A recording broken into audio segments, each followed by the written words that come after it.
And then I think some people, out of curiosity or empathy or trying to understand what it is that a loved one is going through, could you kind of try to explain what feeling some of these different forms of dementia is like? The good news is that the dementia experience of the person themselves is often better than for the people around them. And what I mean to say is that, I was with one of my patients on Monday in my clinic yesterday. And, the family is saying, like, he's happy as a clam. He doesn't remember that he has Alzheimer's. He doesn't actually think anything's wrong. He very happily works on the same puzzles and word games that he's done before. He may watch the same TV shows again and again, but he's happy as a clam. And, he'll tell the same story. And as long as nobody throws it in his face that he's told that story, 75 times, he enjoys telling it every single time, and he's just happy as a clam. Now, me, on the other hand, I'm happy that he can do the same activities. I'm a little tired of hearing the same story, again and again. But as far as he's concerned, it's totally fine. So, when people are at the stage, usually we're into the moderate stage of dementia or beyond. And again, the moderate stage is when they're having trouble with basic activities of daily living, like eating, dressing, feeding, things like that. At that time, people are generally fairly oblivious, and so from their perspective, it's probably okay.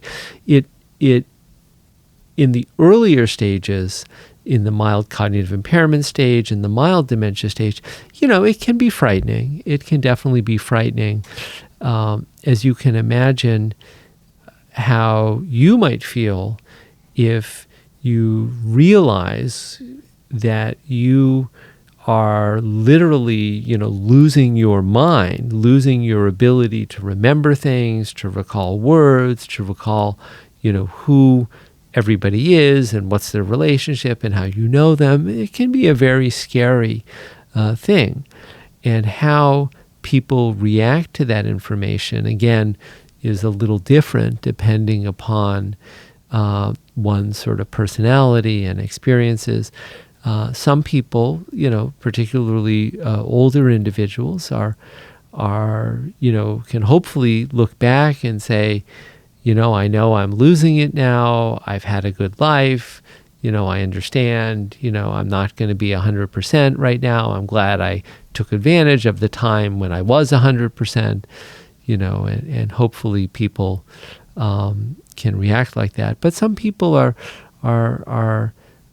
angry or frightened and things like that.